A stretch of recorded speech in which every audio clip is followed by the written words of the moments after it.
इसके बारे में बात हो रही थी, ठीक है।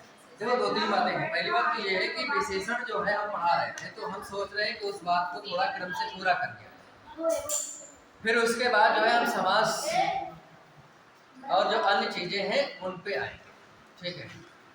तो यहाँ पे ये विशेषण चल रहा था, तो इसमें हम पूरा कर लेते हैं। और दूसरी बात ये आप जान ही रहे हो कि आज जो है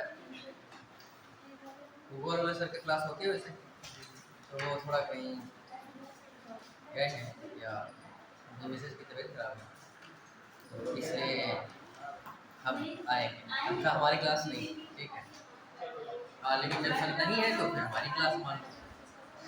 तो ये इस विशेषण में शायद मैंने कुछ बातें बता ली थी ना, हमने शायद विशेषण में इतनी बातें बता दी थी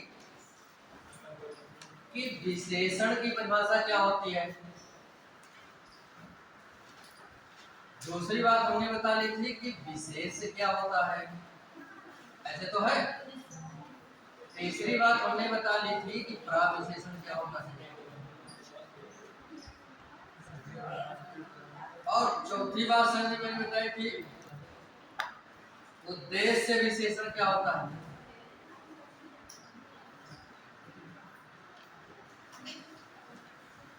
और एक होता है विधेय।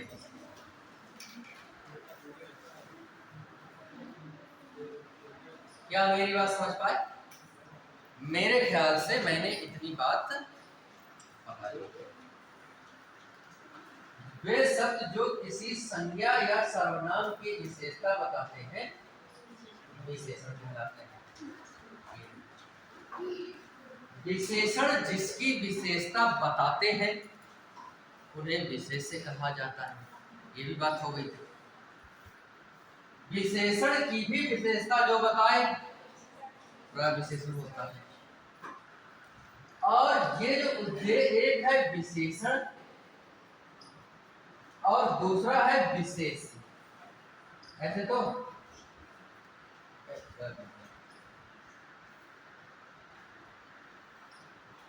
विशेष, ठीक बात। तो ऐसा भी हो सकता है कि विशेषण पहले आए और विशेष बाद में आए, या ऐसा भी हो सकता है कि विशेष पहले आए और विशेषण जो शब्द है वो बाद में आए। तो ये वाली यदि स्थिति होती है, विशेषण पहले विशेष बाद में, तो इसको कहते हैं विशेषण। और यदि ये वाली स्थिति होती है विशेष से पहले विशेषण बाद में, तो उसको कहते हैं विशेषण। जैसे मैंने लिखा कि जैसे कि काला कौवा, काला कौवा, तो कौवे की विशेषता क्या है? तो विशेषण पहले है और विशेष जिसकी विशेषता बताता है वो क्या है? बाद में। ठीक है, क्लियर ठीक है। और कौवा काला होता है, कौवा कौवा काला, काला कौवा उड़ रहा है तो काला पहले आ गया। और कौवा काला है तो ये काला बाद में आया विशेषण। विशेषण क्या हुआ? बाद में आया, तो ये विधेय विशेषण कहलाता है ना। जैसे मैंने कहा था कि कड़वा खीरा, खीरा कड़वा खीरा, अब खीरा कड़वा है, कड़वा खीरा मत खाओ।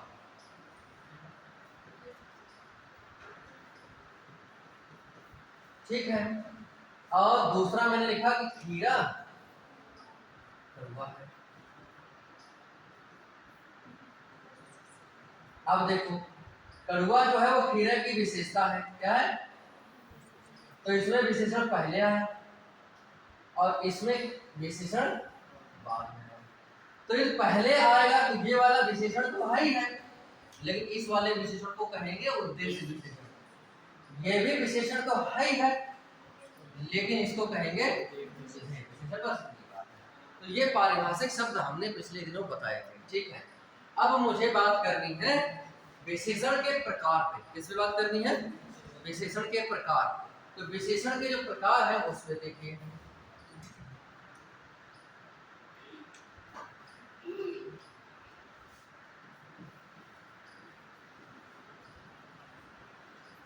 विशेषण चार प्रकार के होते हैं। कितने प्रकार के? चार प्रकार के होते हैं। हो सकता है किसी किताब में कुछ और भी मिल जाए, लेकिन मान्य जो रूप है वो चार ही प्रकार का। कितने प्रकार का?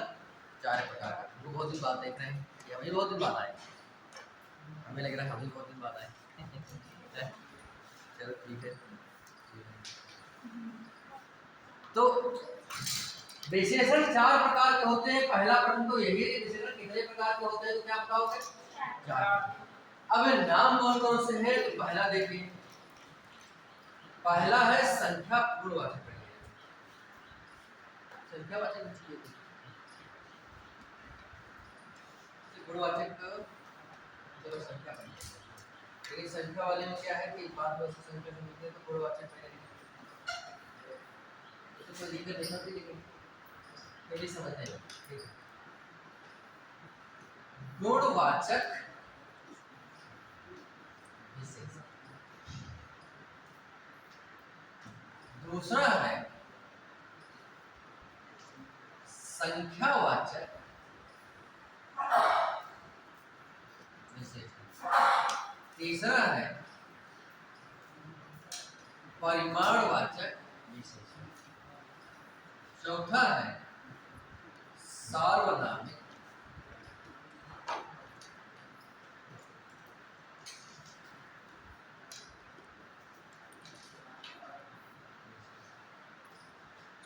ये चार प्रकार के विशेषण होते हैं। इन चार प्रकार के विशेषणों को सरलतम रूप में यदि समझा जाए कि जैसे चार शब्द दिए गए, चार शब्द देने का मतलब हमने लिखा 2 गज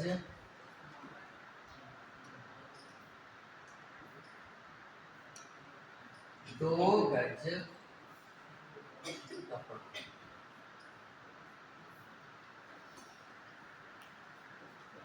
2 लड़के। जैसे मैं लिखूं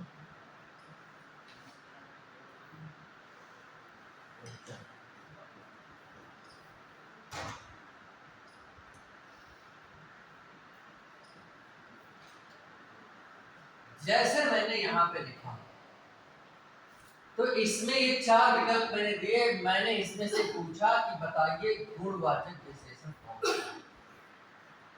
तो गुणवाचक विशेषण बताना है इसमें। तो इस बात को जानने के लिए सरलतम रूप ये होता है कि देखो कोई गिनती दी गई, गिनती, गिनती यानी संख्या, बात तो वही है ना? गिनती को दी गई, गिनती या संख्या, तो समझ लेना कि वो संख्यावाचक है। और गिनती के साथ, गिनती या संख्या के साथ, गिनती के साथ मात्रक यानी इकाई। इकाई कैसी? मात्रक की इकाई। एक है यानी कि गिनती मात्रक इकाई।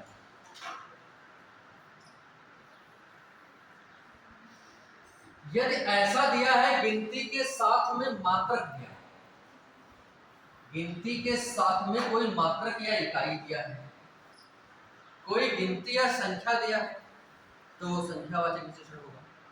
गिनती के साथ में कोई मात्रक या इकाई दिया है तो वो होगा परिमाणवाचक। और कोई यदि सर्वनाम है, क्या है, तो वो हो जाएगा यह वह। ठीक है, तो क्या हो जाएगा? कुछ कोई, तो ये हो जाएगा सार्वनामिक विशेषण। इसमें ज्यादातर रहते हैं यह वह।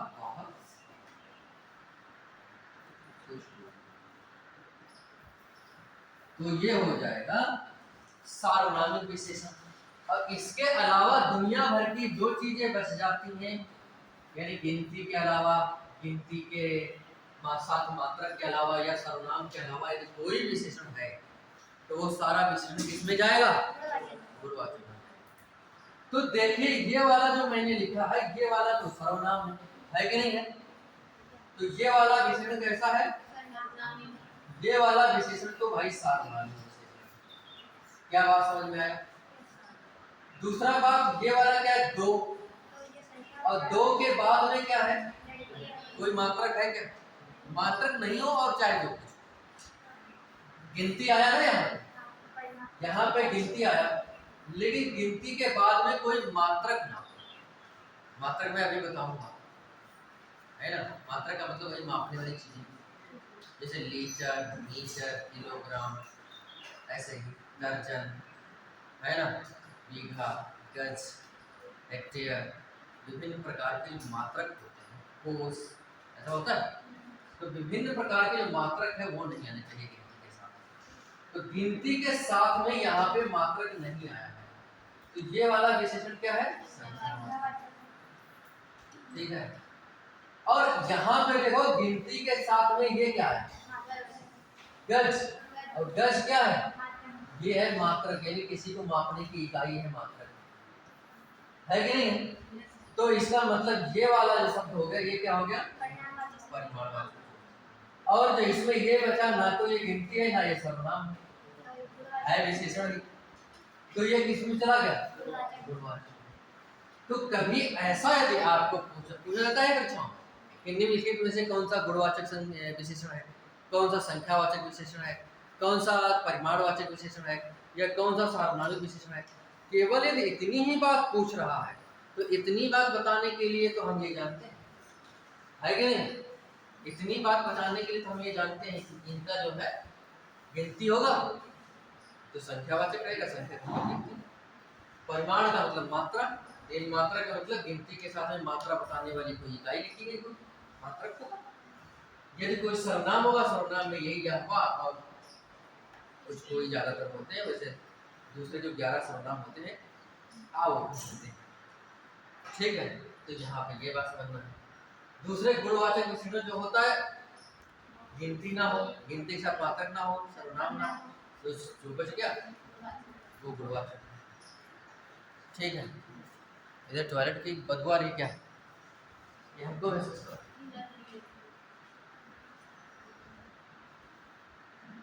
तो जैसे भी टॉयलेट बना है तो उधर बाहर ही निकलता है, शायद उधर से हवा आ रही है, यहाँ तो नहीं है पास में, थोड़ा दूर, ठीक है। वही मुझे लग रहा था कुछ ऐसा। वैसे पहले मैंने पढ़ा था तो उसमें महसूस हुआ, मतलब आज कुछ हवा मुझे लग रहा है इधर से आ रही है ना। तो हाँ, तो मेरे ख्याल से क्या ये वाली बात समझ पाया, ये संक्षेप में। अब इसका विस्तारित रूप क्या है वो मैं आपको बताने जा रहा हूँ, ठीक है। तो संक्षेप में तो हम ऐसे 4 विकल्प देंगे, इसमें से कौन सा है तो बता देंगे। अब मैं विस्तारित रूप बताने जा रहा हूँ कि गुणवाचक में कौन कौन सी चीजें हो सकती होती है ना। तो ये देखिएगा, तो मैं आपको बता रहा हूँ। पहला मैं लिख रहा हूँ व्याख्यात्मक में गुणवाचक,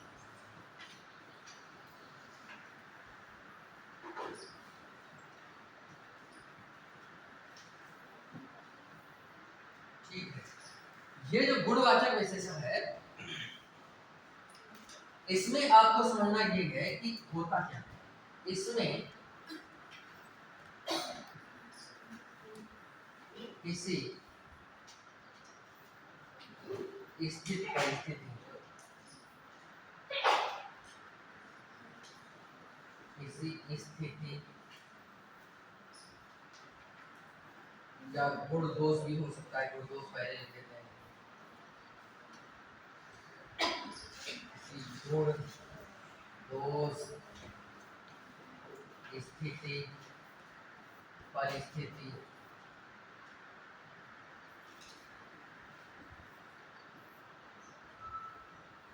दशा अवस्था आकार आकृति रंग आदि को गुणवाचक विशेषण,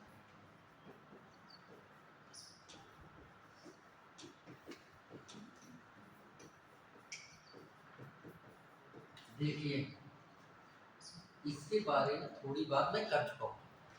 जहां पे मैंने आपको भाववाचक संज्ञा बताया था, उस भाववाचक संज्ञा में मैंने इसके बारे में थोड़ी बात की। मैं आपको बताना चाहता हूँ कोई गुण है, उस गुण को कहेंगे विशेषण। वो गुण होता है विशेषण। गुण का मतलब गुण या दोष भी हो सकता है, दशावस्था भी हो सकता है।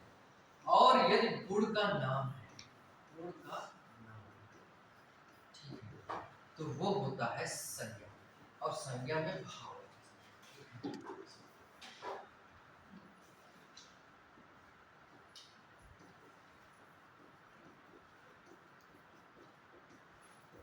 जैसे मैं उदाहरण बताता हूं, जैसे बात यह है कि यहां पे मैंने जो लिखा, एक लिखा मैंने जैसे ईमानदार, और एक शब्द है ईमानदार।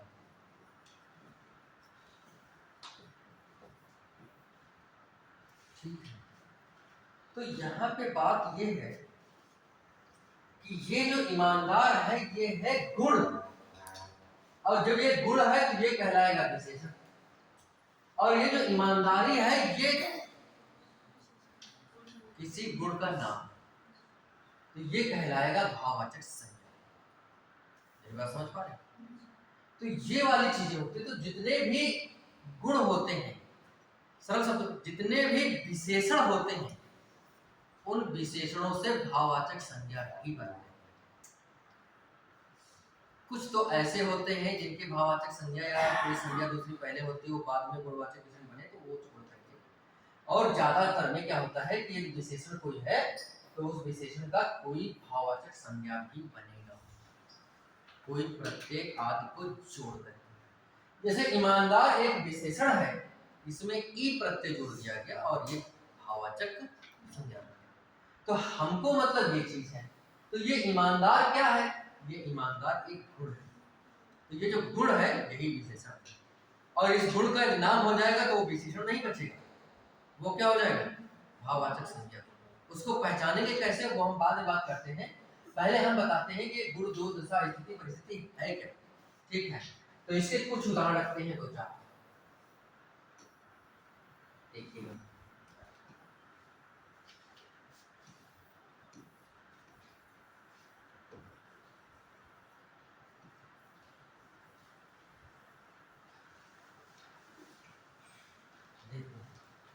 जैसे मैंने लिखा गुण, गुण में मैंने लिख दिया अच्छा, भला, सज्जन,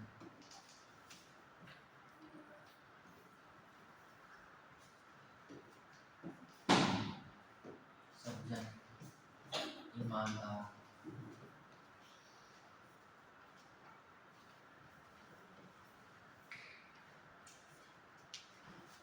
सुंदर। ठीक, हमने ये लिख दिया। ये क्या है? अच्छा है, गुण है। भला क्या है? ये भी गुण है, यानी अच्छे आदमी की विशेषता है, गुण है सज्जन। अब जैसे लिखा मैं दोष, दोष का मतलब अच्छा का क्या हो जाएगा? बुरा हो जाएगा दोष। भला का क्या हो जाएगा? दुष्ट, ये दुष्टन।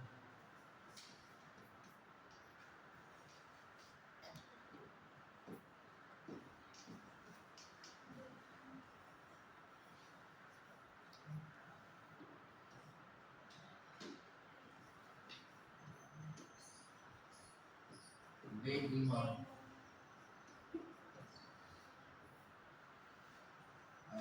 ये थोड़ा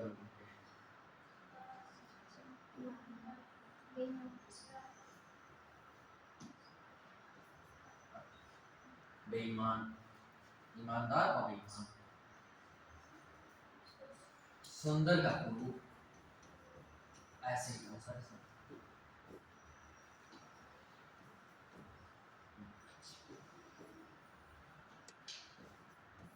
ठीक, अब जैसे मैंने लिखा स्थिति, स्थिति परिस्थिति लगभग एक ही चीज होती है, तो स्थिति एक लिखते हैं।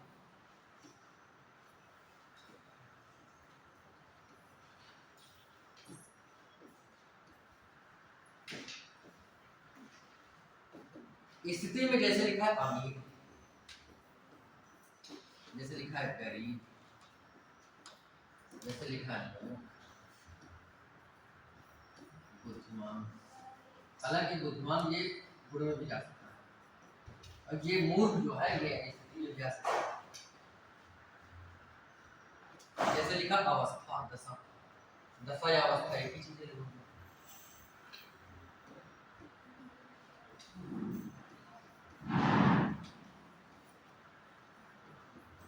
जैसे लिखना मैंने बूढ़ा,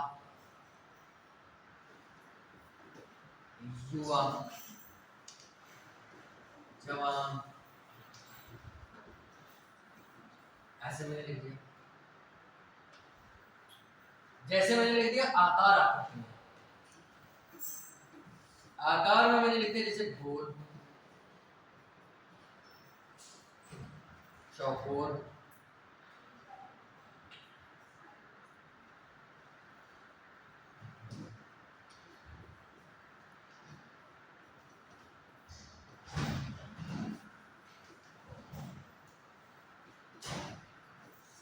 ठीक है। जैसे मैंने रंग में लिख दिया,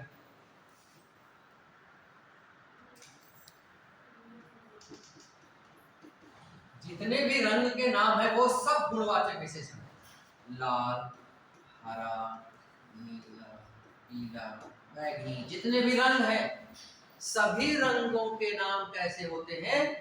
गुणवाचक विशेषण होते हैं। रंगों के आकार में, आकार लिख दिया, स्थान में लिख दो। स्थान में जैसे मैंने लिखा, जैसे मैंने लिखा पहाड़ी, जैसे मैंने लिखा राजस्थानी, जैसे मैंने लिखा गुजराती, बिहारी, भारतीय, पाकिस्तानी, अमेरिकन, अमेरिकी, भारतीय, बिहारी। अब ये स्थानवाचक है। अब ऐसे वाले जितने भी शब्द हैं ये सब विशेषण हैं। देखो इसमें कोई संख्या और एक का गिनती नहीं आ रही है, गिनती के बाद कोई मात्रक है नहीं है, सर्वनाम है नहीं है, तो ये विशेषण ही तो है। अब ये जो मैंने शब्द लिखे हैं इन सभी शब्दों के भाववाचक संज्ञा भी बनेंगे, ठीक है। तो कोई शब्द भाववाचक संज्ञा है या कोई शब्द कैसा है इसको पहचानने का मैंने वहां पे तरीका बताया था, फिर मैं उस पर चर्चा करता हूं, फिर मैं इसके बारे में बात करूं। जैसे जो विशेषण होता है उस विशेषण शब्द, जैसे कोई विशेषण शब्द है इसमें कोई प्रत्यय लगा हुआ मिले, क्या लगा हुआ मिले? प्रत्यय, ठीक है। तो आप मान लेना प्रत्यय लगा मिले, तो मान लेना कि 95% किसी विशेषण शब्द में कोई प्रत्यय लगा मिले तो 95%, 95% आप मान लेना कि प्रत्यय लगा हुआ जो शब्द है वो है भाववाचक संज्ञा। क्या संज्ञा है? भाववाचक संज्ञा। क्या ठीक बात है? तो ये तो 95% है। जैसे मैंने लिखा बुरा, और इसमें क्या करो, आई प्रत्यय जोड़ दो। क्या करो? कोई प्रत्यय जोड़ दो, आई प्रत्यय, हाँ हो जाए, बुरी है ना, और बुराई दोनों प्रत्यय लगेंगे, इसमें कोई दिक्कत नहीं। कोई भी प्रत्यय मतलब जुड़ा मिले तो यहाँ पे आपको समझना कि जिसमें प्रत्यय जुड़ा है वो तो हो गया क्या? भाववाचक संज्ञा। और ये शब्द क्या हो गया?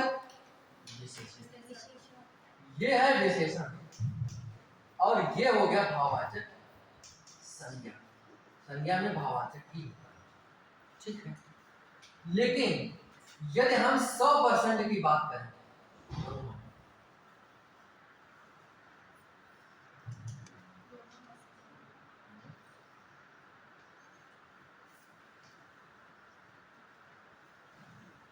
मैं 100% की बात करूं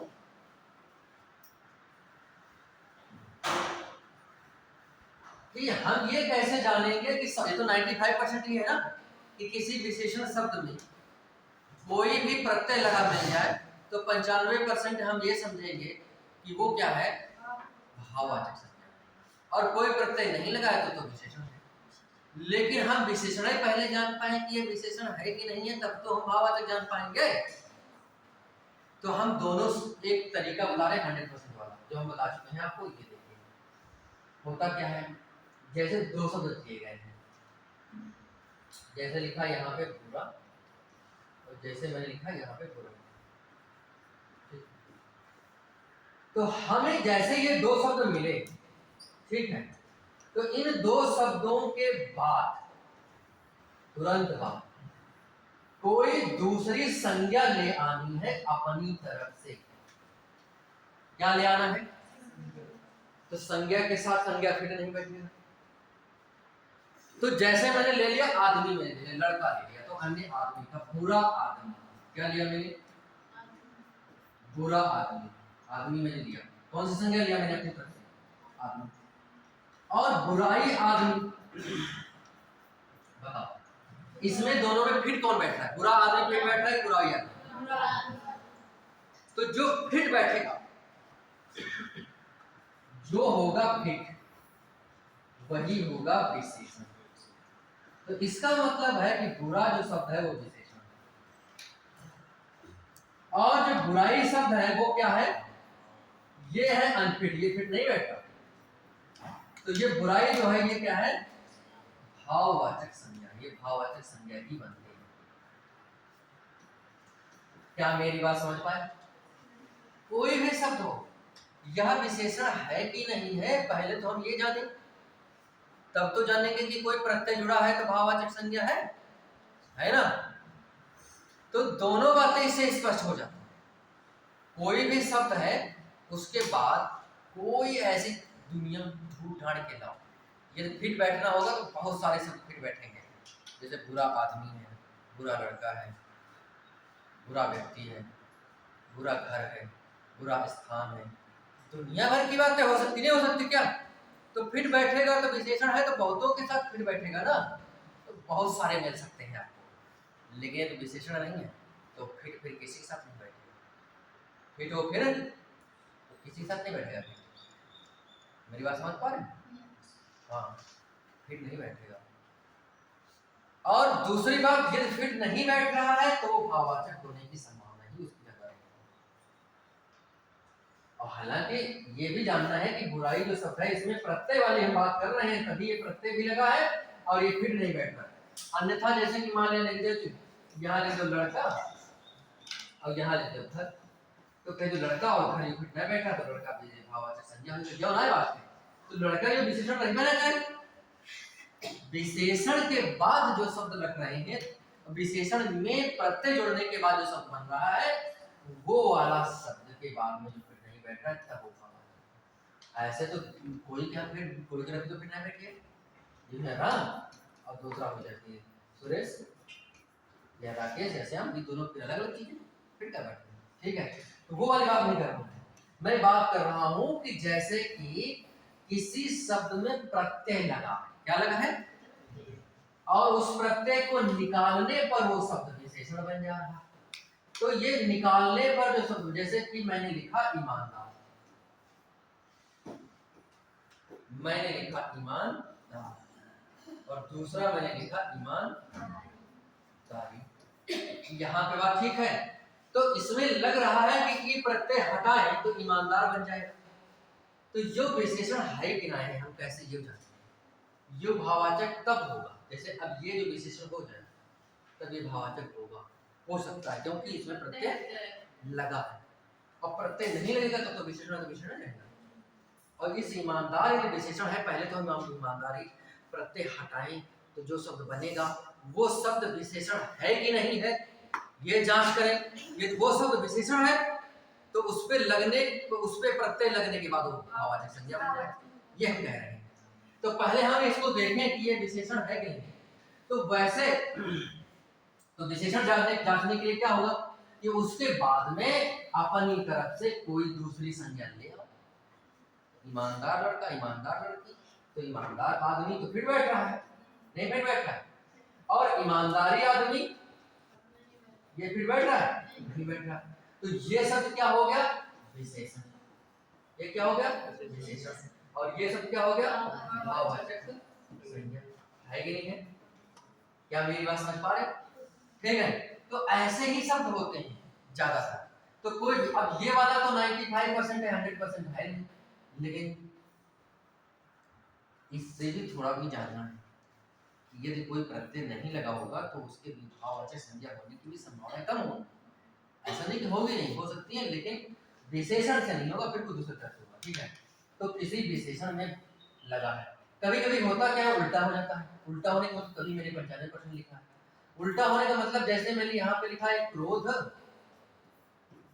और दूसरे क्रोधी, क्या लिखा मैंने? क्रोधी। अब इसमें क्या है, इसमें प्रत्यय नहीं लगा है, प्रत्यय लगा है, इसमें ई प्रत्यय है कि नहीं? तो इसमें विशेषण कौन सा है? तो प्रत्यय के हिसाब से देखेंगे तो इसमें विशेषण ये वाला होना चाहिए, भाववाचक। क्या होना चाहिए? लेकिन ऐसा नहीं है ना, तो इसलिए मैंने कहा 95% बात रहेगी। तो जांच कैसे करेंगे? ये वाला संज्ञा वाला, ये 100% का होगा। ये क्या है? ये 100% बिल्कुल सही है, फिट बैठ रहा है तो विशेषण है। पहली बात हम ये जान लें कि ये क्रोध है क्या, क्रोध विशेषण है कि नहीं है। यदि कोई शब्द विशेषण होगा तो उसके बाद यदि कोई दूसरी संज्ञा हम अपनी तरफ से लाते हैं, चाहे जो ले आओ, ठीक है, तो वो शब्द फिट बैठेगा। यदि फिट नहीं बैठा है तो वो विशेषण नहीं है और दो नियम चाहे जो। बात समझ रहे हैं? तो पहले तो हम ये जान ले कि ये क्रोध है क्या। ये संज्ञा है, सर्वनाम है, सर्वनाम तो है नहीं, सर्वनाम तो 11 होते हो तो रटे ही चुके हो, जाने चुके, सर्वनाम तो है नहीं, या तो संज्ञा तो नहीं है, ये विशेषण है ये। ठीक है, तो इसके बाद में क्या करेंगे कि इसके बाद में कोई दूसरी संज्ञा ले आए, क्रोध आदमी, तो क्या है, जो फिर बैठा, क्रोधी आदमी या क्रोधी लड़का है, क्रोधी साधु, क्रोधी महात्मा। ठीक है, सब फिर बैठ रहे हैं। अब क्रोध महात्मा नहीं है कि नहीं, तो जो फिर बैठ रहा है वो विशेषण ही है, उसमें कोई विचार ही नहीं करना। ठीक है, तो ये क्रोधी शब्द जो है विशेषण है, ये विशेषता बता रहा है कि या तो क्रोधी है। अब क्रोध क्या है? ठीक है, अब भाववाचक संज्ञा को मैंने बताया, जातिवाचक और व्यक्तिवाचक क्यों नहीं हुआ, इसकी व्याख्या मैं कर चुका हूं, है ना। ये बात वहां मानते हैं, ये बात वहां। ठीक है, तो ये बात हो गई। दूसरी बात ये है, जैसे मैंने तीन शब्द मैंने लिखे, एक लिखा मैंने राष्ट्र, दूसरा मैंने लिखा राष्ट्रीय, तीसरा मैंने लिखा राष्ट्रीयता। हमका बताइए कौन विशेषण है? कौन विशेषण है? सोच ले अभी चाहेंगे।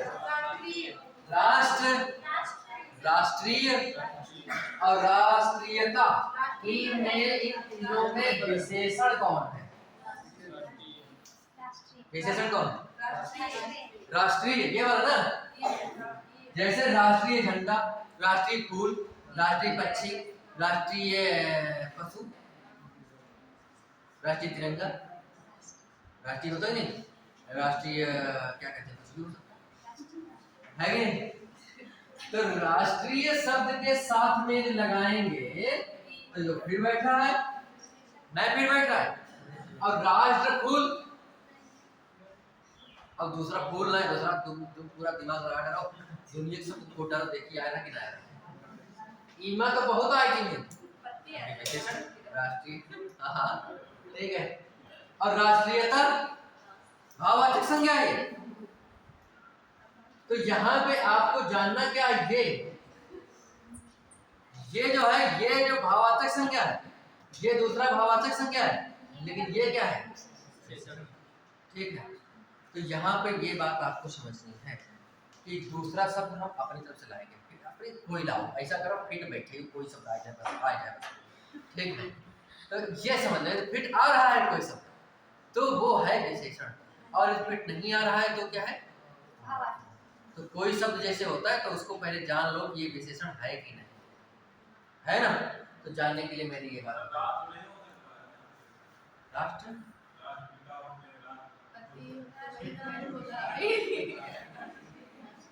चलो राष्ट्रपिता हो गए, ये तुमने बहुत सही समझाया। राष्ट्रपिता, राष्ट्रमाता, राष्ट्रगान, राष्ट्रगान नहीं होता है, राष्ट्रगीत।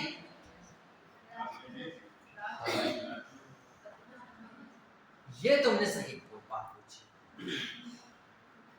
पहली बात हमने ये बात जरूर कही थी कि 95%, लेकिन उल्टा हो सकता है। लेकिन ये प्रत्यय लगा है, कोई मतलब ई मैंने लिख दिया ऊपर, कोई प्रत्यय लगा है, ठीक है, तभी उसकी संभावनाएं ज्यादा है कि वो भाववाचक बनेगा। ई वाले कोई प्रत्यय नहीं लगा, ईमा प्रत्यय लगा, ठीक है। बहुत सही प्रश्न पूछे और शायद मैं इसको भूल जाता, और ये सीटेट में पूछा था अभी जनवरी, ठीक है। उसमें मानव हृदय शायद आया, क्या आया था, शायद यही शब्द था, या मैं भूल गया हूँ तो कोई है, जुलाई वाले मानव हृदय जुलाई, हाँ ठीक है। अब देखो बात ये है कि लिखा है मानव हृदय, तो मानव हृदय तो ये जैसा लग रहा है मिल रहा है, फिट बैठ रहा है, नहीं फिट बैठ रहा है, और राष्ट्रगान भी फिट बैठ रहा है, लेकिन मैं हाई का है, तो ऐसे तो फिर बता रहा हूं गलत हो जाएगी, तो वह गलत ना हो, यह कंफ्यूजन खाली हो रहा। इस कंफ्यूजन को दूर करने के लिए बहुत सरल तरीका है। ऐसे वालों में प्रायः होता है षष्ठी तत्पुरुष समास, षष्ठी ना लेके हम लिख ले संबंध तत्पुरुष समास। क्या होता है, अर्थात इसका अर्थ निकलेगा काकी के। इसमें दो शब्द हैं, इन दोनों शब्दों का विच्छेद करने पर मानव का हृदय, राष्ट्र का गान, राष्ट्र के पिता, काकी के कुछ भी नहीं, राष्ट्र के पिता, राष्ट्र की माता नहीं निकलेगा। और यही बुराई आदमी या बुरा आदमी, ये जो मिल रहा फिट बैठ रहा, बुरा आदमी के बीच में काकी के फिट करो, नहीं बुराई वाला आदमी नहीं, यो तो भाववाचक हुएगा, वो तो फिट ना है बैठ रहा है, वही में तो कोई कंफ्यूजन नहीं है। जौन फिट बैठा है वो होते विशेषण हम बताएं ऐसा, और लेकिन यही में फिट बैठ रहा तो हूँ विशेषण ना है, बात यह है ना, यही में फिट बैठ रहा और लेकिन विशेषण नहीं, तो फिट बैठ रहा है और लेकिन वही के बीच में है ताकि के हिसाब से अर्थ निकल रहा है, अर्थात उस शब्द में षष्ठी तत्पुरुष समास यानी कि संबंध तत्पुरुष समास है, तो वो विशेषण है। जो विशेषण शब्द आते हैं, विशेषण और विशेष, उसमें कोई समास नहीं होता है ना। ये वाला समास है कर्मधारय समास, मतलब समास बदल गया है ना, कर्मधारय समास विशेषण विशेष कर्मधारय समास होता है, वो समास कर्मधारय हो जाएगा, दूसरा समास ये नहीं होगा, इसमें समास नहीं होगा, ठीक है।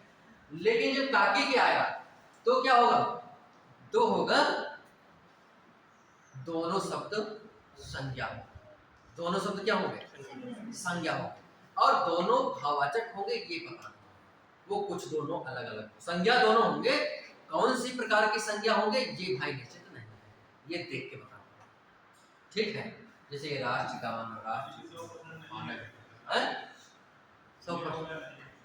हाँ, ये 100% बात है कि बीच में काकी के निकल रहा, दोनों मिल रहे हैं, फिर बैठ रहे हैं, दोनों फिर बैठ रहे हैं, लेकिन इन दोनों के बीच में काकी के वाला चिन्ह का प्रयोग हो रहा है, संबंध तत्पुरुष समास निकल रहा है, तो क्या होगा, तो उसमें विशेषण नहीं होगा, वे दोनों संज्ञा ही होंगे, बस संज्ञा होंगे। अब संज्ञा किस प्रकार के होंगे ये तो देख के पता चलेगा, लेकिन विशेषण नहीं होंगे, ये पक्का है।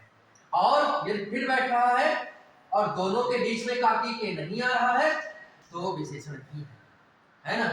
जैसे लिखा बुरा आदमी, इसके बीच में तुम काकी के लगा के देखो, नहीं लग पाएगा, ईमानदार आदमी, ईमानदार का आदमी, कुछ ऐसा होता है क्या? नहीं फिट बैठता है। ठीक है, अब सबका मैं बताता हूँ आपको।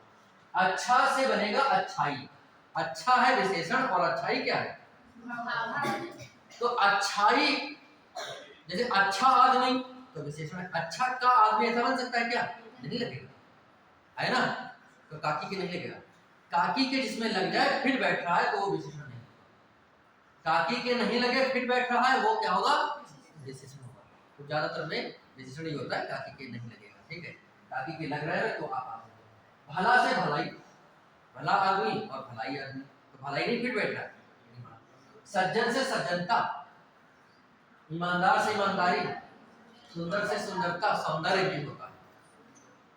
सुंदर विशेषण है, सुंदर आदमी, लेकिन सुंदरता आदमी नहीं, सौंदर्य भी होता है इसका मतलब। तो सौंदर्य आदमी ये भी विशेषण है, भाववाचक है ना? फिट नहीं बैठ रहा। बुरा आदमी, बुरा से बुराई, दुष्ट से दुष्टता, दुष्टई भी बन जाता है लेकिन सही नहीं बना। दुर्जन से दुर्जनता, बेईमान से बेईमानी, कुरूप से कुरूपता, कौरूप भी बनता है, कौरूप भी जैसे ऐसे कौरूप भी। ठीक, अमीर से अमीरी, अमीर आदमी, अमीरी आदमी, तो अमीरी है विशेषता, अमीर है विशेषता और अमीरी भाववाचक। तो अमीर फिर बैठ रहा है, अमीर आदमी, अमीरी नहीं बैठ रहा है। वैसे ही गरीब गरीबी, मूर्ख मूर्खता, बुद्धिमान बुद्धिमानी।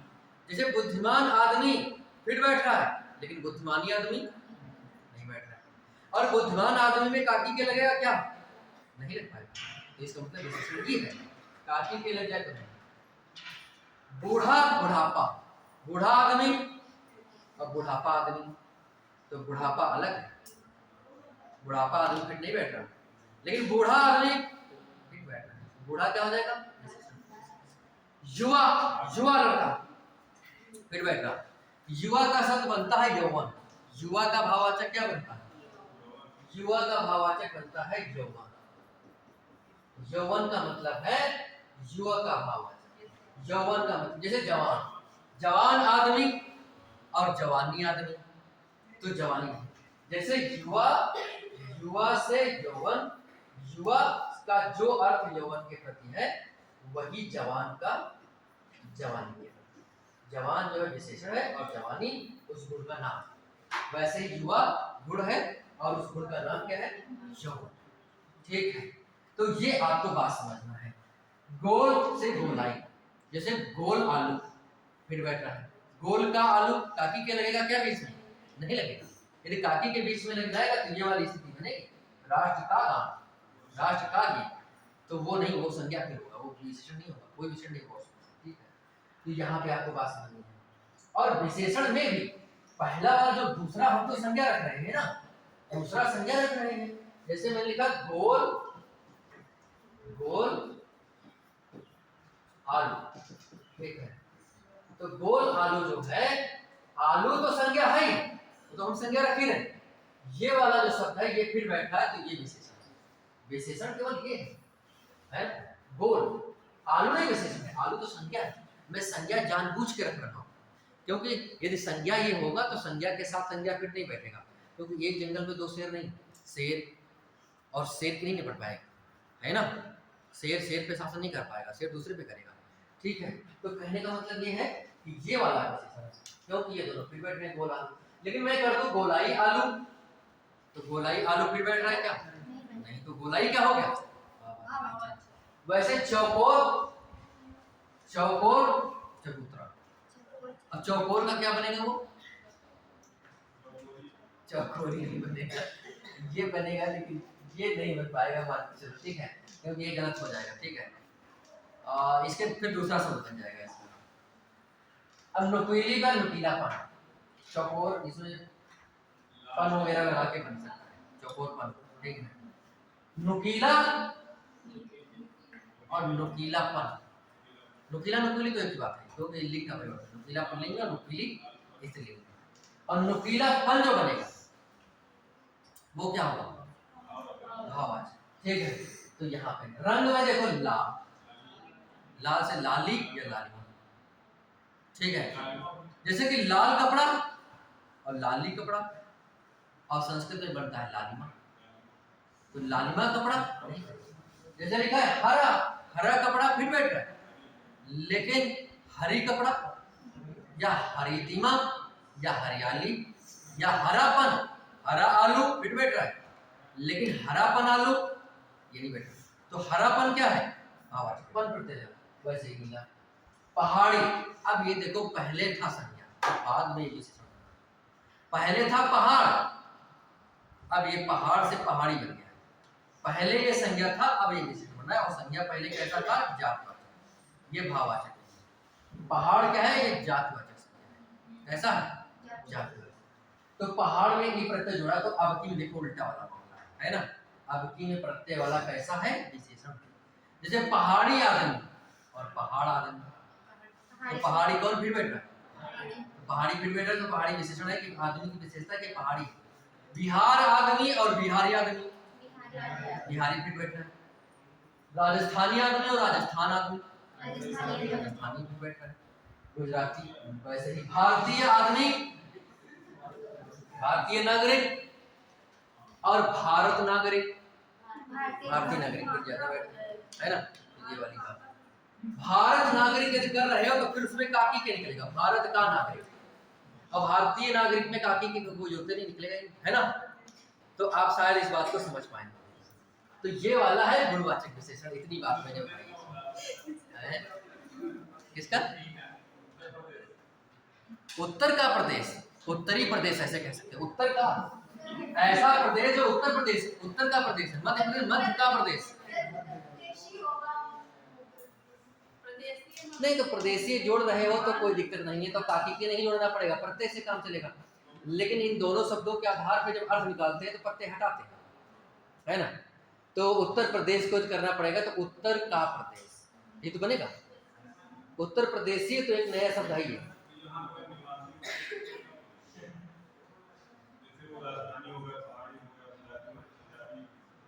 तो उत्तर प्रदेशी में सही बताया, उत्तर प्रदेशी है ना। तो ये हो गया। अब ऐसे ही मध्य प्रदेश का मध्य, मध्य का प्रदेश। महाराष्ट्र एक दूसरी है, महान राष्ट्र है जो, वो तो कर्मधारय समास है, उसमें काकी के नहीं। तो कर्मधारय समास है तो फिर वो वाली बात ये रखें, ठीक है। हाँ, लेकिन विशेषण पहला हो जाएगा। महान राष्ट्र, राष्ट्र की विशेषता है तो महान, तो महा ये शब्द क्या हो जाएगा? ये होगा विशेषण, ये होगा विशेषण। महान क्या है? विशेषण, ठीक है। और राष्ट्र जो है संज्ञा। तो ये बात है। अब हम बता रहे हैं आपको संख्यावाचक विशेषण। कौन सा विशेषण? ठीक है, संख्यावाचक विशेषण में देखिए,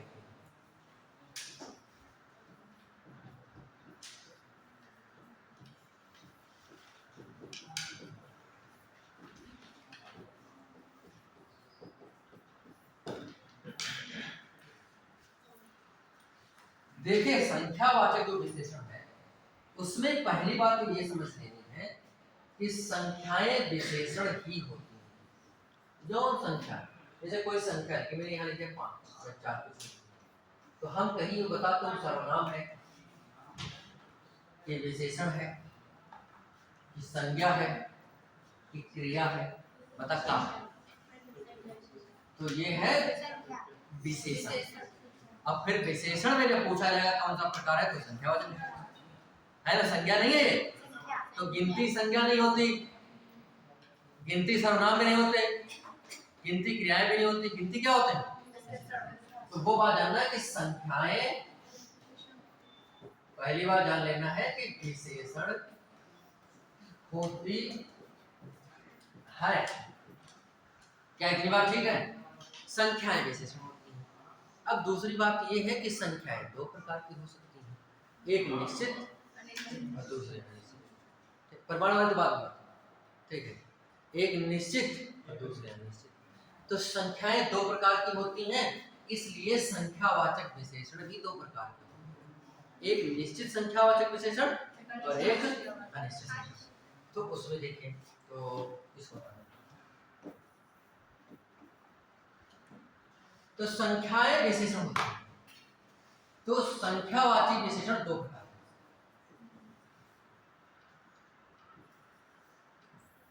संख्यावाची विशेषण।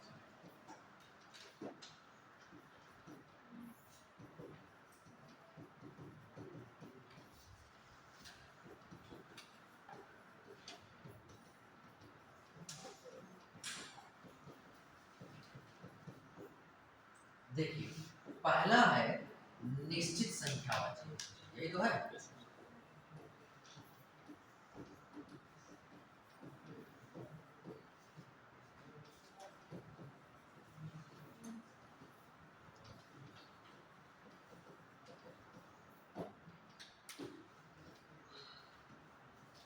दूसरा है अनिश्चित।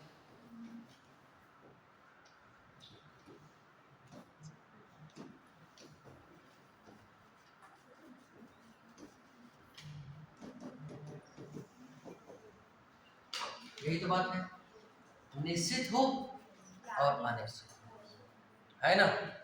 तो ये निश्चित और अनिश्चित संख्यावाची विशेषण दो प्रकार के। तो पहले नंबर पे तो हम बताते हैं निश्चित संख्या। कौन से बताते हैं? निश्चित संख्या। ठीक है, तो निश्चित तो अनिश्चित को हम काट देते हैं। फिर आप अभी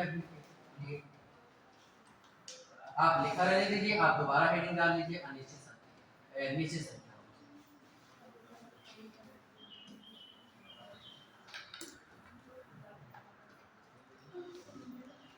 ठीक बात है। निश्चित संख्यावाची जो विशेषण है ये है 5 प्रकार के। कितने प्रकार के? 5 प्रकार के। हालांकि एक छठा भी प्रकार है, उसको भी बताएंगे। ठीक है, तो देखिए पहला है गणनावाचक। कौन सा है? गणनावाचक।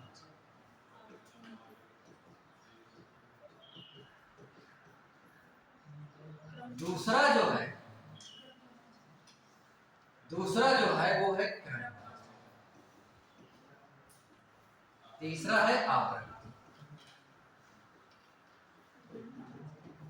चौथा है समूह या समुदाय। बात एक ही है। पांचवा कौन सा है? प्रत्येक।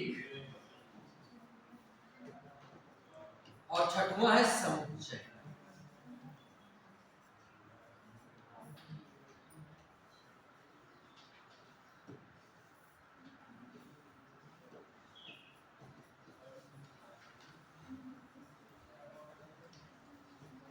क्या मेरी बात समझ में आए? देखिए कैसे क्या मामला मैं बता रहा हूं। पहली बात, जो गणनावाचक विशेषण है वही दो प्रकार का है ना। गणनावाचक विशेषण दो प्रकार का है। ये दो प्रकार के होते हैं। कौन से? गणना केवल मैं बात कर रहा हूं। और गणनावाचक विशेषण जो दो प्रकार के होते हैं वो क्या होते हैं? पहला पूर्णांक बोधक विशेषण। पूर्णांक बोधक विशेषण, यही तो है पूर्णांक बोधक विशेषण। धीरे धीरे समझिए।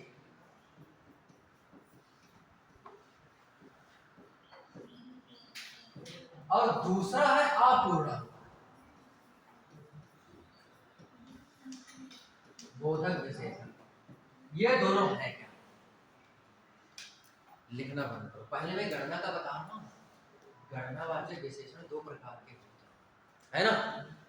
तो गणनावाचक जो विशेषण है वो दो प्रकार के जो होते हैं, तो उसमें से हम बता रहे हैं कि पहला है पूर्णांक बोधक विशेषण और अपूर्णांक दूसरा है।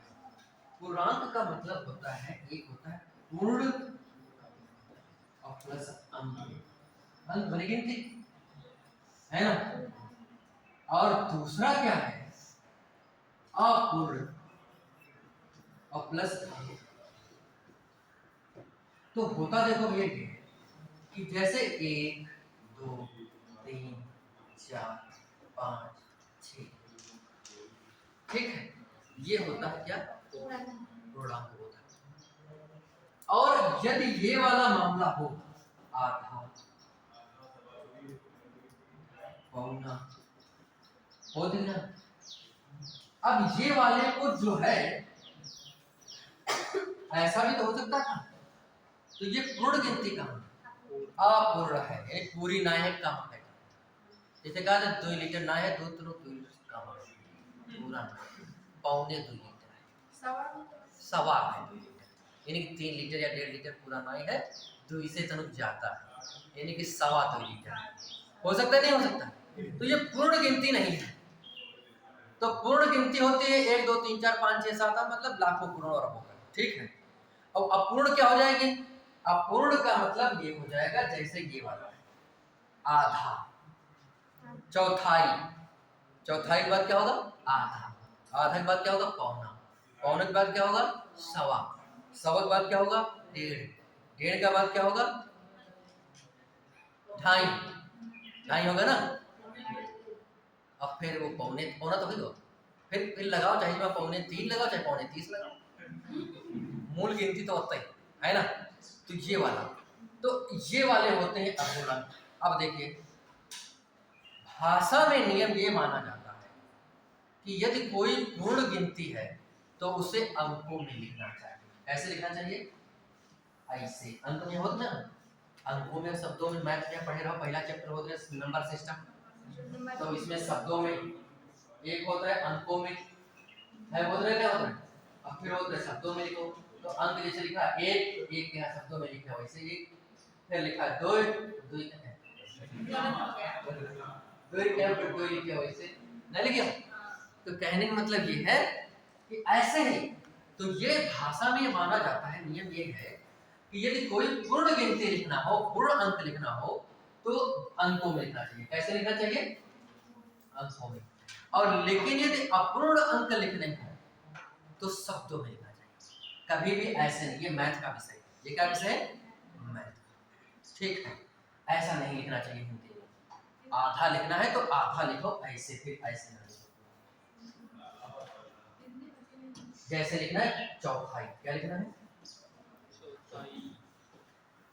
फिर लिखना है आधा, फिर क्या लिखना है, पौना, ये होता है, फिर लिखना है सवा, फिर लिखना है डेढ़, फिर लिखना है ढाई, यही तो बात है ढाई का, हमारी बात समझ में, ठीक है। और फिर इतने होते हैं, अब चाहे 100 का चौथाई करो और चाहे 1 का चौथाई करो, चाहे 50 के 100 की आधा करो, चाहे 50 के आधा करो, चाहे 1 के आधा करो, आधा तो आधा। वैसे है पौना है, चाहे पौने 1 का हो, चाहे पौने 3 का हो, चाहे पौने 30 का हो, बात तो वही। और सवा, चाहे सवा 1 का हो, चाहे सवा 5 का, मतलब अपूर्ण अंकों में कितनी गिनती मूल इतनी ही है कि नहीं। तो यहाँ पे ये वाली जो गिनतियां हैं, ये वाली गिनती भी निश्चित है। कैसी है, निश्चित है। भाई मैंने कहा 1.5 किलो शक्कर लेते आना, तो 1.5 किलो निश्चित है कि नहीं, हम कहीं 1.5 2 किलो ले, तो 1.5 किलो लेने की 2 किलो ले, कि दोनों जोड़े 3.5 किलो ले, है ना। तो यह बात क्या हो गई, अनिश्चित है। लेकिन 1.5 कह रहे हैं, सवा कह रहे हैं, पौने कह रहे हैं, ढाई कह रहे हैं, ये सब तो निश्चित है ना। तो ये संख्याएं दोनों निश्चित है, इसलिए मैंने कहा ये निश्चित के प्रकार में है। निश्चित संख्यावाची के 5 प्रकार थे, 6 प्रकार थे, 6 में से जो पहला प्रकार था उसके 2 प्रकार और थे, और वो 2 प्रकार कौन से थे, वो पूर्णांक बोधक और अपूर्णांक। तो पूर्णांक और अपूर्णांक को समझ पाए होंगे। तो अपूर्णांक गिनती है ये वाली, 1 2 3 4 5 6, या इसको हम ऐसे भी लिख सकते थे 1 2 2 3 4 5 6 7, ऐसे हो सकता है ना। मतलब यहाँ दोनों में से कोई लिख दे तो कोई बात नहीं है, लेकिन प्राय जैसे कि मान लिखना है 80,87,220, तो 80,87,000 सही से समझिए, 87,220 बताया है ना, तो 80,87,220 ऐसे लिख देंगे। तो कहा गया है कि भाषा में पूर्ण गिनती लिखनी है तो ऐसे ही अंक में लिखना चाहिए। जब ना लिखे लगो 80,87,000,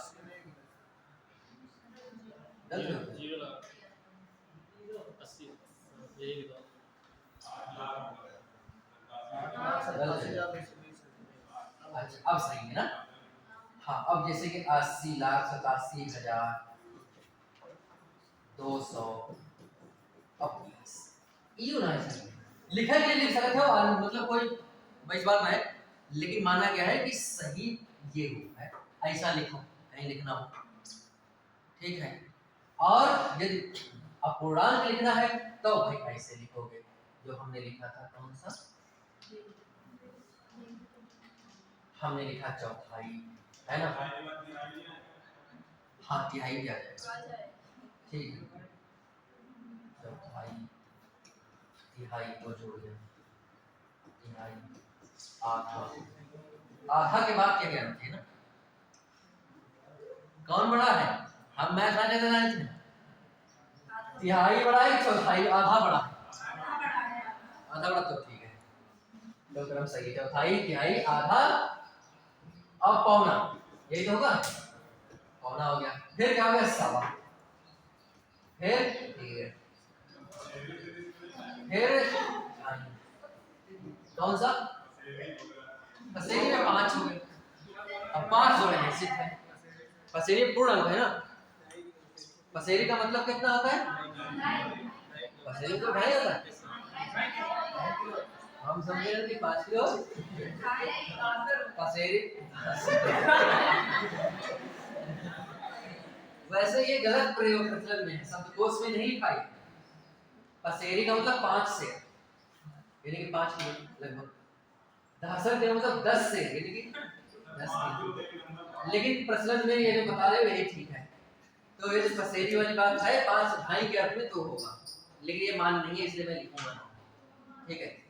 तो बात ये है, मान लिया पसेरी का मतलब 5 किलो, तो ये बात, तो ये वाला पूर्णांक और अपूर्णांक आपने समझ गए, तो ये भी निश्चित है और ये भी निश्चित है, कैसा है ये पूर्णांक है, ये अपूर्णांक है, और दोनों कैसे हैं, इनसे गिनती की जाती है ना, जैसे कोई भी गिनती करना हो तो ज्यादातर इसका प्रयोग करते हैं, पूर्ण अंक का, किसका प्रयोग करते हैं, पूर्ण अंक का, और इसका प्रयोग ज्यादातर परिमाण में करते हैं, लेकिन ये अपूर्णांक है, ठीक है। तो इतनी बात ये हो गई, अब मैं बता रहा हूँ क्रमवार, कौन सा बता रहा हूँ,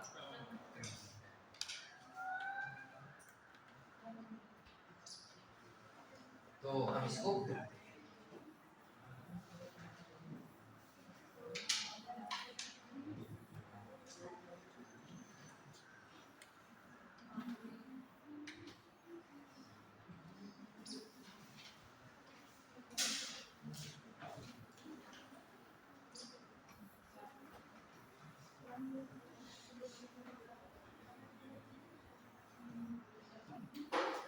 एक इसमें सेटिंग होती है, ऐसे जितना बिगाड़ना है उसको पहले पूरा ऐसे बोला कर दो, लेकिन इससे नहीं सेटिंग होगा जरूर, लेकिन सेटिंग होगा, मुझे तो जानकारी नहीं इसके बारे में।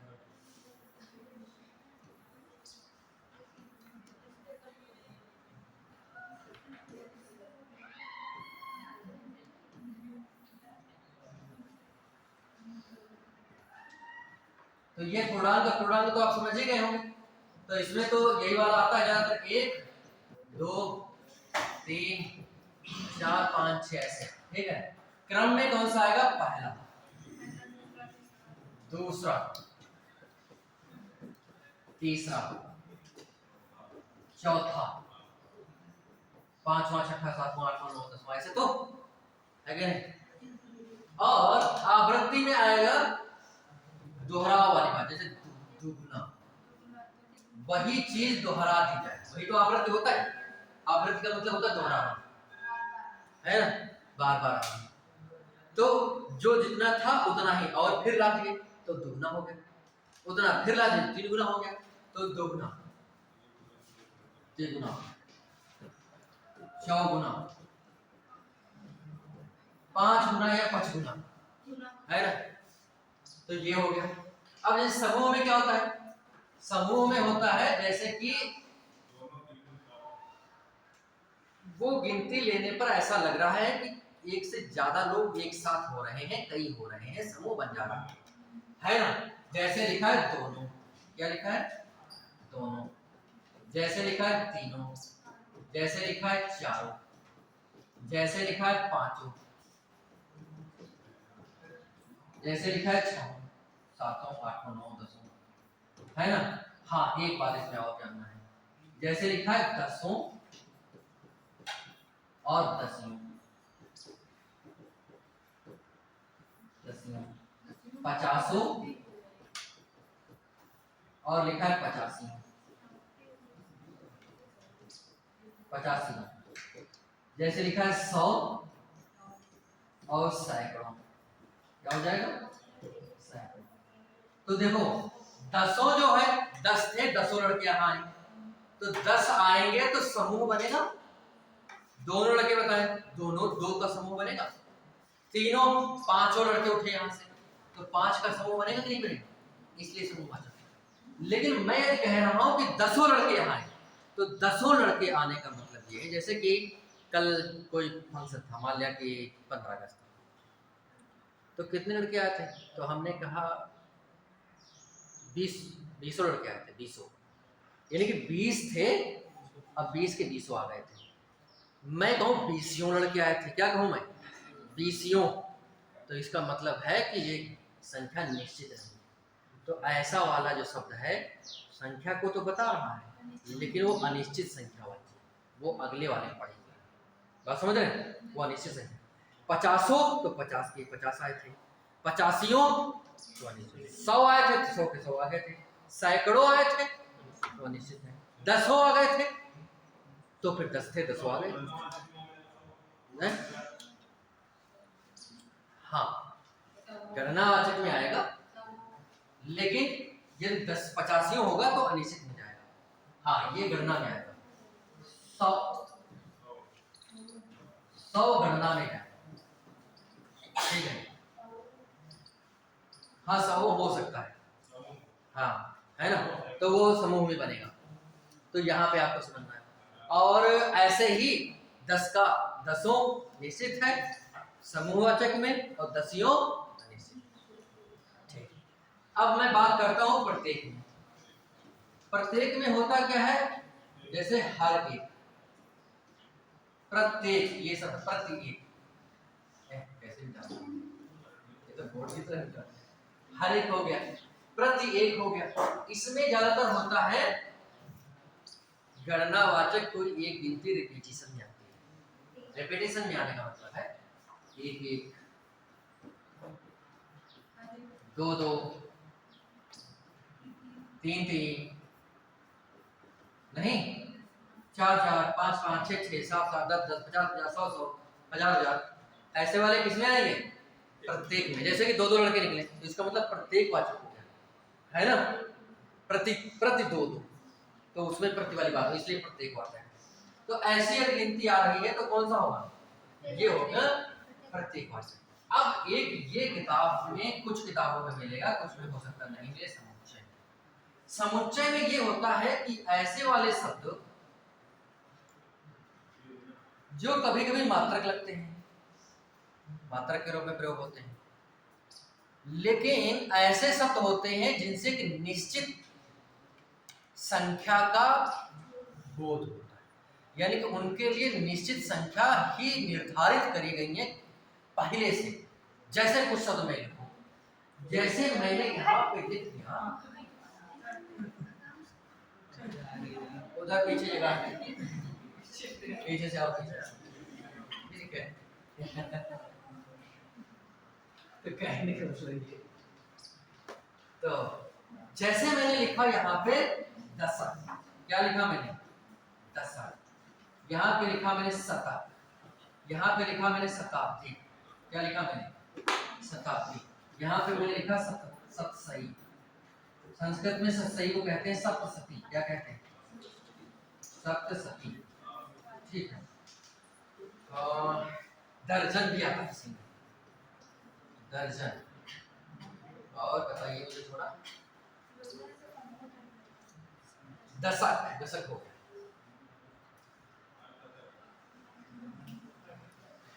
और कोई होता है, हाँ हाँ हो जाएगा, लेकिन अर्धशतक वगैरह ज्यादातर कुछ नहीं जानते या पूछे गए नहीं है। मैं अपनी तरफ से बता रहा हूँ, हो सकता है, लेकिन मैं पढ़ा नहीं, कभी ये उदाहरण मुझे मिला है, वैसे लिखे नहीं है, ठीक है, लेकिन हो सकता है, होना चाहिए, क्योंकि उससे भी संख्या बिल्कुल निश्चित पता चल रहा है, ठीक है। तो इसलिए और एक संख्या ज्यादा संख्या है, तो यहाँ पे आप देखो 10 दशक का मतलब क्या होता है? दशक का मतलब होता है 10 वर्षों का समय, यही तो होता है। शताब्दी का मतलब क्या होता है? 100 वर्षों का समय। शतक और प्लस अब्द, अब्द माने होता है साल, एक शब्द होता है अब्द, क्या होता है? अब्द, अब्द माने होता है साल या वर्ष। साल वो वाढ़े वाली नहीं जाए, हाँ तुम समझ लो, तो मैं वर्ष लिख दिए, ठीक है। और एक होता है अब्ज, क्या होता है? अब्ज, अब्ज माने होता है कमल। अब एक होता है अब्र, हम वो भी होता है, हम बोले पानी। अब्र माने होता है बादल, क्या होता है? अब्र माने बादल। अब्द माने साल, अब्ज माने कमल, और अब्र माने बादल। वैसे लिखा है शताब्दी, सत अब्द, और ई प्रत्यय जोड़ दिया गया, यानी कि 100 साल, और ई प्रत्यय जोड़ने से वाला और वालिया निकलता है, यानी 100 साल वाला, ये 100 साल वाली, यानी कि 100 वर्षों का समय, ये तो होगा शताब्दी सेंचुरी। और सप्त सती ये संस्कृत है, सब सही को, सप्त माने 100 और सही माने 7, नहीं, सत माने 7, मैं गलत बोल दिया, सत माने 100 और सही माने 7, बराबर का हो गया 700, सत सही, ठीक है। सत सही माने 700 वाली, ठीक है। और 700 का मतलब धीमा सत्सई, जैसे बिहारी सत्सई, तो 700 दोहा लिखी, तो वो हो गया सत्सई, ठीक है। और दशक हो गया, शतक हो गया, शतक माने 100, जानते 100 जिसमें रन हो, और रन की बात नहीं, कोई भी चीज हो। दर्जन 12, दर्जन क्या होगा? ठीक है। तो ऐसे वाले शब्द मान जाते हैं, ये भी विशेषण है, और ये विशेषण संख्यावाची विशेषण है ये सब, ठीक है। और कैसे वाले विशेषण है? हालांकि इस वाले में कभी कभी दिक्कत आता है, लेकिन दिक्कत तभी आएगा जब उसके बाद कोई परिमाण लिखा हो, है ना। परिमाण नहीं लिखा है तो इसमें, ठीक है। तो ऐसा वाला आपको जानना है। तो ये इतनी बात हुई, ये हुआ निश्चित संख्यावाची विशेषण। पूछते हैं परीक्षाओं में कैसे? परीक्षाओं में देखो ऐसे पूछते हैं, निम्नलिखित में कौन क्रमवाचक संख्या है? बढ़िया प्रश्न नहीं है, बढ़िया प्रश्न बनाएगा वो अच्छे से। मैंने ऐसे लिखा संक्षेप में, पहला विकल्प है 3, दूसरा विकल्प है तीसरा विकल्प है तिगुना, और चौथा विकल्प है तीनों। तो बताओ इसमें से कौन सा विकल्प क्रमवाचक है? तिगुना है कि नहीं? तिगुना कहाँ? तीसरा क्रम पूछना ना, क्रम तीसरा है नहीं, तो ये वाली बात हो जाएगी। इसी का उल्टा प्रश्न पूछ ले, कहे कि तिगुना है, मतलब प्रश्न बढ़िया बनाएगा, संक्षेप में लिखना है। तिगुना है क्या है? गणना है, गणनावाचक है, या फिर क्रमवाचक है, या फिर आवृत्ति वाला है, या फिर समूह वाला हो ना। तिगुना जो है, तो ऐसा पूछेगा बता नहीं पाओगे, तो ये याद कर रखे है कि नहीं। तो मेरे ख्याल से 2-3 याद करो। गिनती में जैसे कोई गिनती, गणना का मतलब क्या होता है? गिनती करना, गणना करना। तो जैसे क्लास की गणना करना है तो क्या करोगे? 1 2 3 4 5 ऐसे तो करोगे, ये उदाहरण करोगे, पहला दूसरा तीसरा दोनों तीनों चारों पांचों तीसरा चौथा पांचवा, ऐसे करोगे क्या? नहीं, गिनती करोगे तो गणना के साथ पहला दूसरा 1 2 3 4 5, तो 1 2 3 4 5 क्या हो गया? गणना हो गया। अब क्रम जब बताना होता है तो क्या होगा? क्रम में पहले नंबर पे आओ कि दूसरे नंबर, फर्स्ट पास कि सेकंड पास, तो वो होता है क्रम। तो उसमें क्या होता है, प्रथम द्वितीय तृतीय। तो ये प्रथम द्वितीय तृतीय क्या है संस्कृत में, और उसी को हिंदी में क्या कहते हैं, पहला दूसरा तीसरा चौथा, अंग्रेजी में फर्स्ट सेकंड थर्ड। होता है कि नहीं होता है, तो ये वाली चीज तो दो याद है गए। और अब समूह में, यहाँ समूह में दोनों तीनों चारों पांचों समूह बन जाएगी, दोनों आओ तीनों आओ चारों आओ, तो समूह में नहीं गए है ना। और शेष कौन बच गया, आवृत्ति। आवृत्ति में क्या होते हैं, दोहराई जाए, वही चीज वत्ता में बढ़ाई दो, दुगुना कर दो, वत्ता की 3 दायरा रख दो, 3 गुना हो गया, नहीं हो गया। प्रत्येक में मैंने बताया ही एक ही गिनती रिपीटेशन में आए, और समुच्चय में मैंने बताया समुच्चय का मतलब समूह इसका भी होता है, लेकिन इसमें ऐसी वाली गिनतियां होनी चाहिए जिससे कि कुछ निश्चित समय निर्धारित होता है, ठीक है। तो ये हो गया। और अनिश्चित संख्यावाची में तो बिगाड़ में अनिश्चित संख्यावाची देखिए,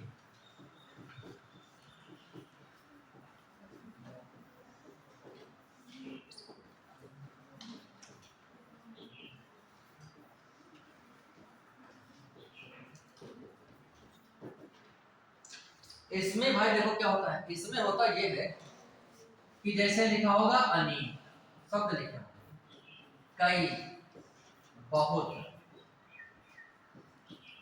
ज्यादा, थोड़े, कम,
ये वाले शब्द आए।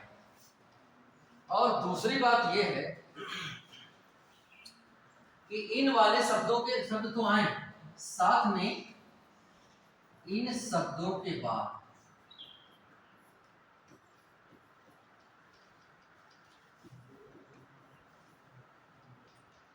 इन शब्दों के बाद गिनने वाली या गिने जाने वाली, गिने जाने वाली, गिने जा सकने वाली,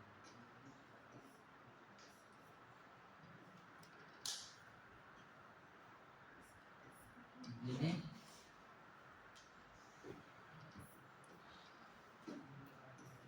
गिने जा सकने वाली,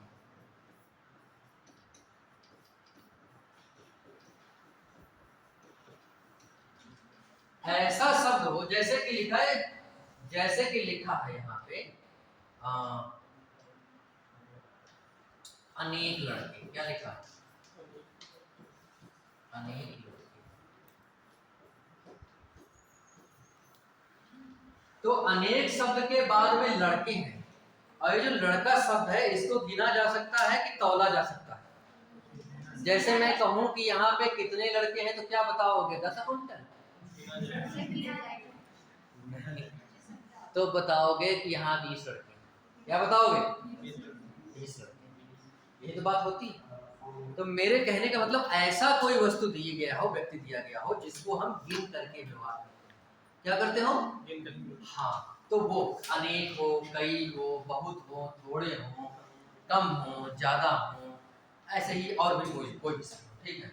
या फिर अलग अलग गिनती ये लिखा, जैसे मैं लिखूं 4 लड़के, क्या मैंने लिखा, 4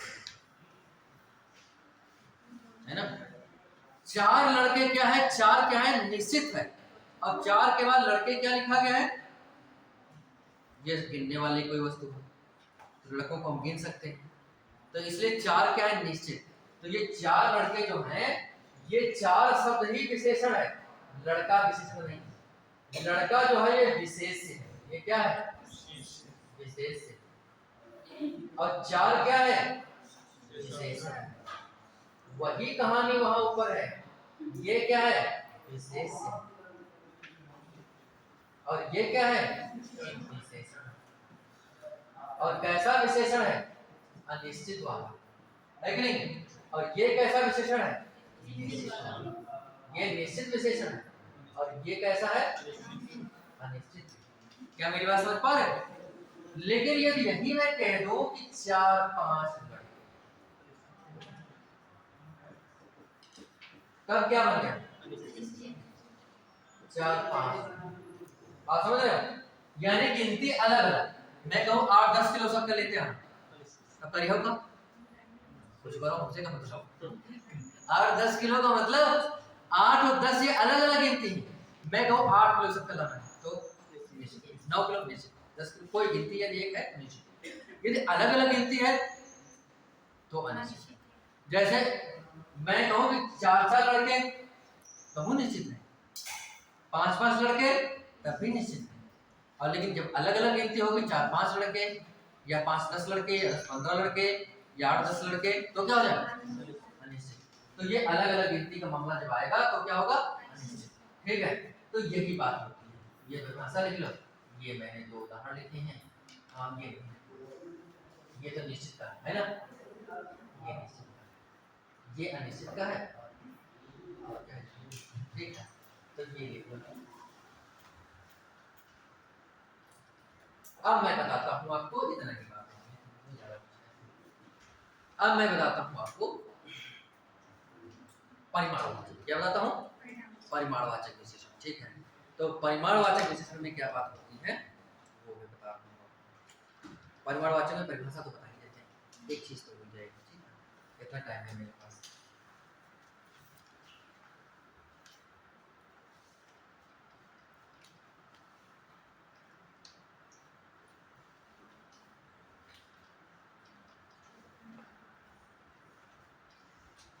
हो गया?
देखो, 2 शब्द होते हैं, एक होता है परिमाण और दूसरा क्या होता है? परिमाण।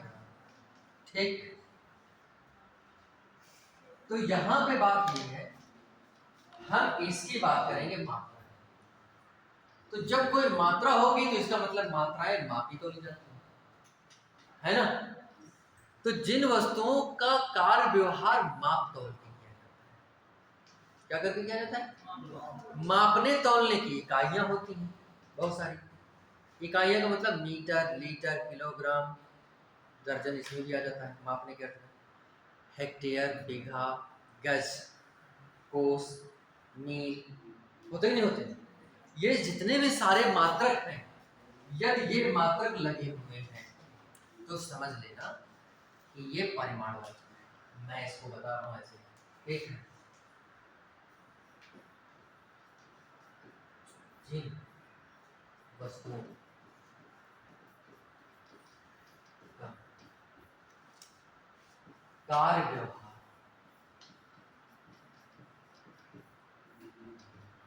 माप तौल पर किया जाता है।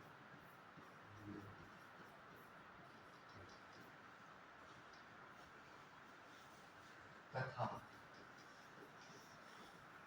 कोई मापने की इकाई, मापने की इकाई दी होती है, तो वहां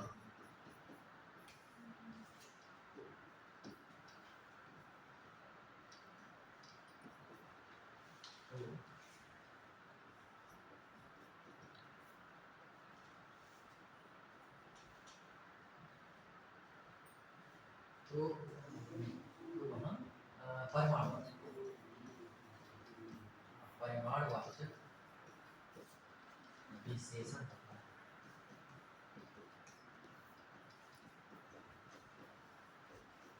क्या मेरी बात समझ पाए? थोड़ा ध्यान से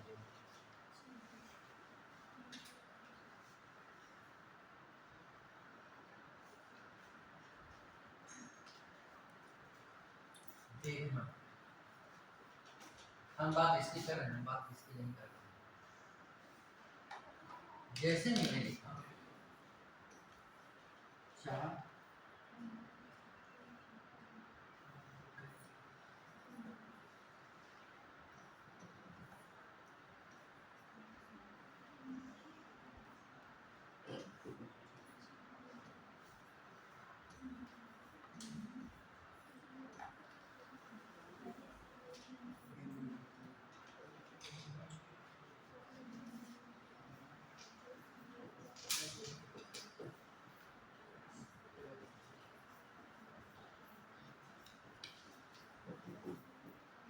दोनों बात देखो,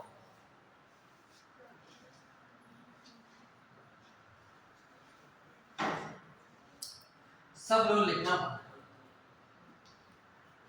हमने 2 उदाहरण दिए,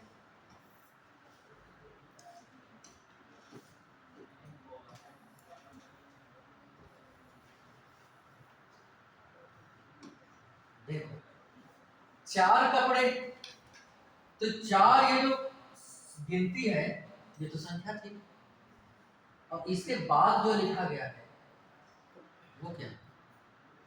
वो एक ऐसी वस्तु है जिसका हम उपयोग गिनकर भी कर सकते हैं। गिन के कर सकते हैं, नहीं कर सकते?